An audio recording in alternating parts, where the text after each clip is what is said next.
Hi guys, hope you're doing well. Thank you so much for all the comments and the emails. I get so many emails now. I love them. And people send me pictures of bikes, obviously, not just random pictures, unless it's Nick, who sends me pictures of himself on the beach in Speedos. It's by my bed, Nick. I thought I'd talk to you today because I've had a couple of things happen this week, and it's kind of made me think about horsepower of bikes, I suppose. The first thing that happened was I met up with a buddy of mine called RP, and he lives near Framlingham, and we met up, and he took me for a ride on. He was on his T120 Bonneville Diamond. What a bike! That is such a lovely bike, that Diamond Edition. And I was on the Scram, and he took me around some Suffolk lanes that I've never been around before, and it was a joy, absolute hoot. I loved it.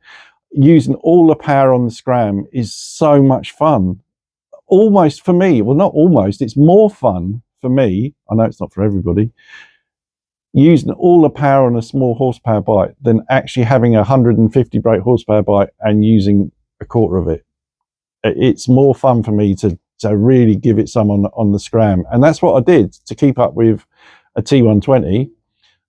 We didn't go fast, not over 55, 60 miles an hour, but it was so much fun. And RP, I look forward to the next one, mate. It was a really good day. And then one of my best friends, Sean, has just bought another, I say another, he's already had one of these, a Honda CB1000R. I've had two of them. I had a black edition one, which was absolutely beautiful.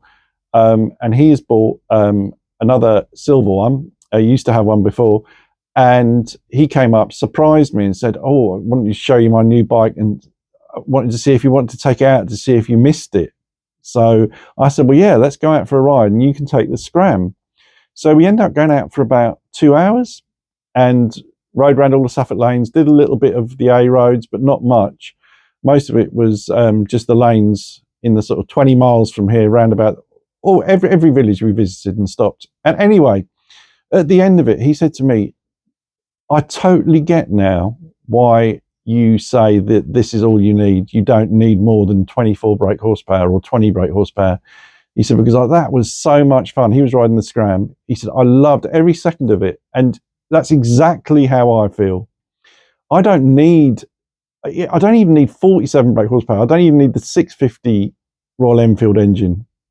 And I know some people do, and I realise that if you use a motorway a lot or main roads a lot, you probably want more power. And I totally get that. I'm talking about me. And maybe it's where I've moved to, the fact that we're living in the countryside. Maybe it's the fact that I'm retired now, so I don't need to commute to work anymore. Maybe it's my age that I've slowed down a bit and I don't need to go as fast as I can. Maybe all of those things, whatever. I don't need any more than 24 brake horsepower. That Scram for me is an absolute hoot. It's so much fun. Using all that power going around the country lanes is so much fun. If you're looking for a bike, say you've just started biking or you want a second bike, really take one out. Take a Scram 411 out and you will see what I mean. It is really addictive, the fun you can have on that bike. I know it sounds like a box of spanners when it's ticking over. I know that. They all do. The Hemi 411 does as well. But when you're actually moving, the engine is so smooth and it is so much fun. And the days have gone forever for me that I'll need a little bit more power. I've never once, when I've been riding either of those bikes, thought, "Oh, I just wish I could just have a little bit more." I just enjoy the actual feeling of riding around, and the sound on, especially on the classic 350, the sound of that little single cylinder engine is mesmerizing and I love every second.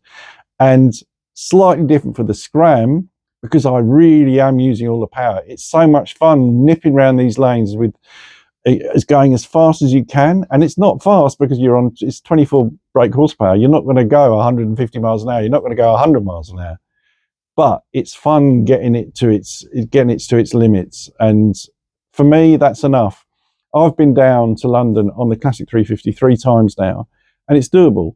And I never enjoyed riding on a motorway anyway. So whether I'm doing 80 miles an hour or 65 miles an hour, it makes no difference to me. So I'm happy to sit on a motorway in lane one on my classic 350, and I'm going to try it on the Scram next week. I'm going to go out. I'm going to go down to London on the Scram and see what that's like. And I think it's going to be even better, if I'm honest with you, because it's a really comfortable bike. It's more upright. You're higher up. It's just, yeah, really looking forward to it. So let's spin the camera around and show you what I've done to the Scram. Before I show you the bike, I always get asked about my wall. Sorry for the noise. Mel next door is hoovering his car and there's an aeroplane flying overhead. Country life. Yes, sorry. So tax discs. Do you remember tax discs? Obviously you do if in the UK. I don't know when they stopped. Maybe, was it 10 years ago? God, I can't remember. When was the last one here? 2014. Yeah. Used to stick them in the front of your car so everyone knew that you had tax. Long gone are those days. And also, someone was asking about this. Do you remember cigarette cards? These are mine. Yeah, cigarette cards.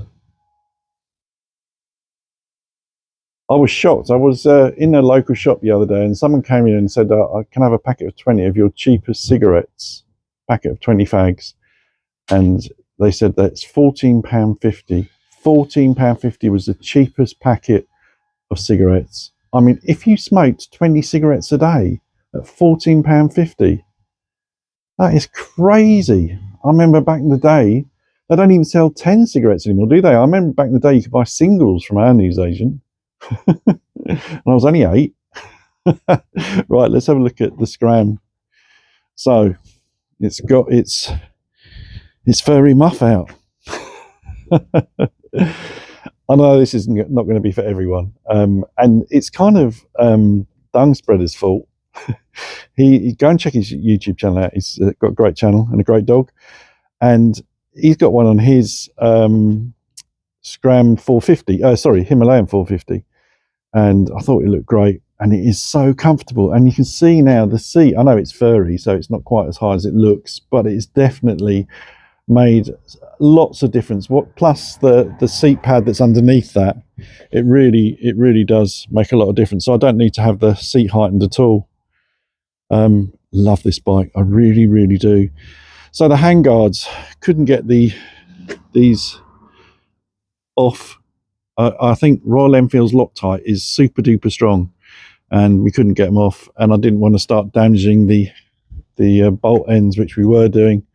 On this side, it started to round off. So, and because the handguards weren't exactly the right colour, they're much brighter than the colour of the bike.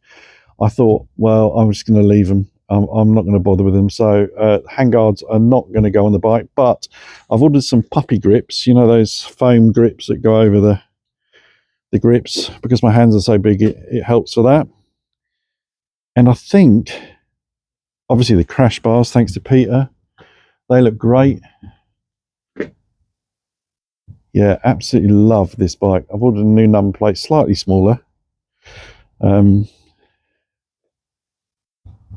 Yeah, really pleased with him. Just about to go for a quick ride now. I might take you with me, actually. And when I say take you with me, I'll pause it and then pick up the camera when I get there. But there's this cottage that I found for sale. It's literally a mile away from me, and it's down this really small country lane.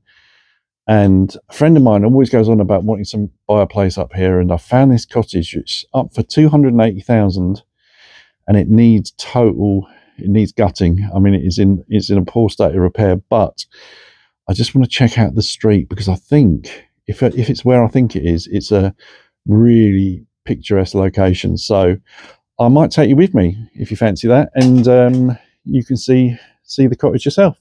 All right, I'll catch up with you in a bit.